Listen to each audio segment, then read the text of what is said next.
देखिए, आपको specific case अगर ऐसे अचानक पूछ देंगे तो थोड़ा मुश्किल है। 2021 में 26,000 व्हीकल, 26,505। जुलाई 2022 में 17,292 व्हीकल अभी तक हमने जब्त किए हैं। आप देख रहे हैं बिहार इन शॉर्ट्स, मैं हूं आपके साथ रोहित। जिस तरीके से बिहार में लगातार आपराधिक घटनाएं घट रही है, उसको लेकर अब प्रशासन अलर्ट मोड में दिख रही है। वहीं आपको बता दें कि बिहार पुलिस मुख्यालय एडीजी के द्वारा आज प्रेस कॉन्फ्रेंस रखा गया था और जो बिहार पुलिस मुख्यालय के जो एडीजी है जितेंद्र सिंह गंगवार, उन्होंने प्रेस कॉन्फ्रेंस किया और प्रेस कॉन्फ्रेंस के दौरान उन्होंने कहा कि जो विधि व्यवस्था को बिगाड़ने की कोशिश करेगा उसको बख्शा नहीं जाएगा, उसको छोड़ा नहीं जाएगा। और भी क्या कुछ कर रहे हैं जितेंद्र सिंह गंगवार, आप देखिए इस वीडियो में। लेंगे और अभी पुलिस के संसाधनों से वो काम हो रहा है। पहले आपने जो बात कही है वो वाहन उत्पाद विभाग के द्वारा दिए जा रहे थे। अब पुनः उस पर विचार हो रहा है और विचार होने के बाद में अभी पुलिस अपने संसाधनों से काम कर रही है। टास्क फोर्स यथावत है, उसके कर्मी यथावत है और कार्रवाई भी यथावत। सर, बिहार में कई जगह से बच्चा चोरी की घटनाएं सामने आ रही है। इस पर हम जितनी मीडिया एक मुहिम भी हम कल से चलाने वाले हैं। क्या कुछ करेंगे, क्या कुछ अपील करेंगे, क्या कहेंगे हमारे मुहिम? बच्चा चोरी की घटनाएं प्रकाश में नहीं है। बच्चा चोरी की बात कह करके इशू को डाइवर्ट करने के कुछ मुद्दे आए थे। मैंने आपको पहले भी बताया था, एक्सीडेंट हो गया मेला में और लोगों ने हल्ला मचा दिया, शोर कर दिया कि वो बच्चा चोरी करके भाग रहा है, जिससे कि पुलिस उसको पकड़ ले, आम जनता उसको पकड़ ले। तो इस तरह से एक अफवाहन सूचनाएं कहीं कहीं से आई हैं, उस पर पुलिस के द्वारा तुरंत कार्रवाई की गई है। और जहां कहीं भी इस तरह की अगर अनावश्यक तूल देने की बात या अफवाह फैलाने की बात या जानबूझकर मामले को टर्न करने की बात प्रकाश में आएगी, पुलिस के द्वारा उन सब लोगों के विरुद्ध भी कार्रवाई की जाएगी। मेरा अनुरोध है कि कोई भी किसी के साथ में अगर चोरी हो रही है, बच्चा चोरी हो रहा है, तो एक संगीन अपराध, लेकिन हर मामले में बच्चा चोरी हो जाना, बच्चा उसके साथ में था कि नहीं था, किसका बच्चा था, कौन था, इसको भी देखना चाहिए। और इसीलिए मैं आपसे कहता हूँ कि आम पब्लिक को डायल 112 की जो सेवा है, जिसमें 400 गाड़ियां हमने लगा दी हैं और सभी गाड़ियां इक्विप्ड हैं, पटना में जगह जगह वो खड़ी रहती हैं, उनका यूज़ करें। वो गाड़ी तुरंत वहाँ पहुँचेगी, जैसे ही कॉल कनेक्ट होगी, जितना उसके मूवमेंट में टाइम लगेगा। इस 24 घंटे अलर्ट मोड में एक तरह से आकस्मिक सेवा है। नागरिकों के लिए पुलिस सेवा को तत्पर बनाए जाने के उद्देश्य से इन गाड़ियों का प्रयोग करें। पुलिस वहाँ पहुँच जाएगी, मामले की जांच हो जाएगी, सही का सही बात सामने आ जाएगी।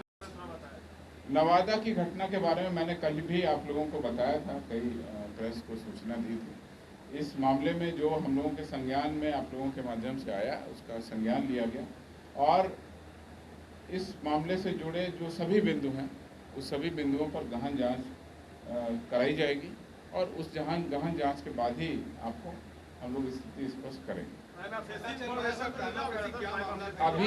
अभी किसी भी बिंदु पर कुछ कह पाना उचित नहीं है। सभी बिंदुओं पर जांच कराई जाएगी जैसा निर्देश मुझे मिला है।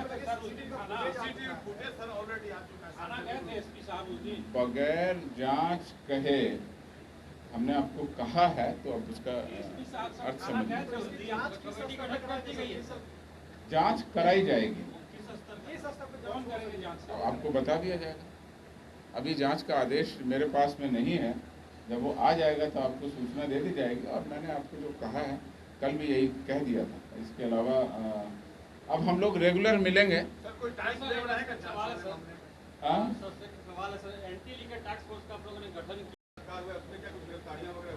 देखिए, आपको स्पेसिफिक केस अगर ऐसे अचानक पूछ देंगे तो थोड़ा मुश्किल होगा।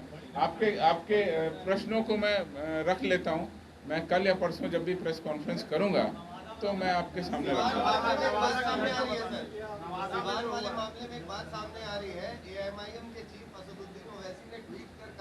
आरोप लगाया कि रस्सी में बांधकर माइनर बच्चे को ले जाया गया, उसी सीमान पत्थरबाजी इंसिडेंट वाले बात। देखिए, मुझे जो जानकारी मिली थी, उन्होंने क्या कहा, मुझे उसकी जानकारी नहीं है। मुझे जो सूचना मिली थी उसके बारे में आपको बता दिया। स्थिति पूरी तरह शांतिपूर्ण है। 20 लोगों को गिरफ्तार कर लिया गया। जो उसके माइनर की बात आ रही थी वो मैंने स्पष्ट कर दिया। कम से कम 13 साल उसकी उम्र है, जो आंकड़ों में पुलिस के रिकॉर्ड में दर्ज है। आगे की जांच और कार्रवाई, चूँकि किशोर न्यायालय या किशोर बोर्ड में है, वो तो बोर्ड के जो पीठासीन पदाधिकारी होते हैं वो न्यायालय की तरह से काम करते हैं और किसी भी अभियुक्त का उनके सामने अधिकार अपनी बात को रखने का। अगर वो अभियुक्त अपनी बात उसके सामने रखेंगे तो निश्चित रूप से पुलिस को अगर डायरेक्शन होगा तो हम लोग दोबारा जांच करेंगे। पर हम लोग हर जिले का हर सप्ताह परफॉर्मेंस देखते हैं कि वो जिले का आंकड़ा कहाँ जा रहा है और जैसे ही कहीं आंकड़े में कोई गड़बड़ होती है तुरंत सुधारात्मक कार्रवाई करने के लिए निर्देश दिया जाता है। और इसी तरह से मैं आपको बता दूं कि व्हीकल सीज, कुल जो वाहन सीज करती है बिहार पुलिस वो 18,437 2020 में, 2021 में 26,000 व्हीकल, 26,505, जुलाई 2022 में 17,292 व्हीकल अभी तक हमने जब्त किए हैं और अगर यही आंकड़ा रहा तो ये संख्या लगभग 30,000 पहुँच जाएगी। तो कुल मिला के मैं समझता हूँ कि इसमें अगर हम लोगों ने प्रेस नोट बनाया है तो आपको इसको आज दे देंगे और वर्ड फाइल में भी दे देंगे, तो जिससे कि आप लोगों को सहूलियत रहे। इसी प्रकार के बहुत सारे आंकड़े हैं और मैं कहना चाहता हूं कि आप लोगों का सहयोग रहता है हमेशा सूचनाओं के आदान और प्रदान के लिए। जिला स्तरीय जो हमने आपको बताया मीडिया कंट्रोल सेंटर वो हम लोग बना रहे हैं और उससे आप लोगों को बहुत सहूलियत रहेगी सूचनाओं के वेरिफिकेशन और सूचनाओं के आदान प्रदान के लिए। और हम सीनियर एसपी को चाहेंगे कि जल्द ही इसका खाका आपके सामने रखें। अभी आपने सुना जो बिहार पुलिस मुख्यालय के जो एडीजी हैं जितेंद्र सिंह गंगवार, उनका साफ कहना है कि जो विधि व्यवस्था को बिगाड़ेगा उसको छोड़ा नहीं जाएगा। वहीं बिहार के तमाम जिलों में जितने भी अपराध हुए हैं, तमाम जिलों की जो अपराध है, तमाम जिलों के अपराधों का आज वो पूरे तरीके से डेटा पेश किए और उनका साफ कहना है कि जो भी अपराध करेगा या अपराध करने की सोचेगा या जो विधि व्यवस्था बिगाड़ेगा उसको छोड़ा नहीं जाएगा। और भी क्या कुछ करना था बिहार पुलिस मुख्यालय एडीजी जितेंद्र सिंह गंगवार का आपने इस वीडियो में देखा। बस इसी तरह की तमाम खबरों के साथ आप मेरे साथ जुड़े रहें, तब तक के लिए धन्यवाद।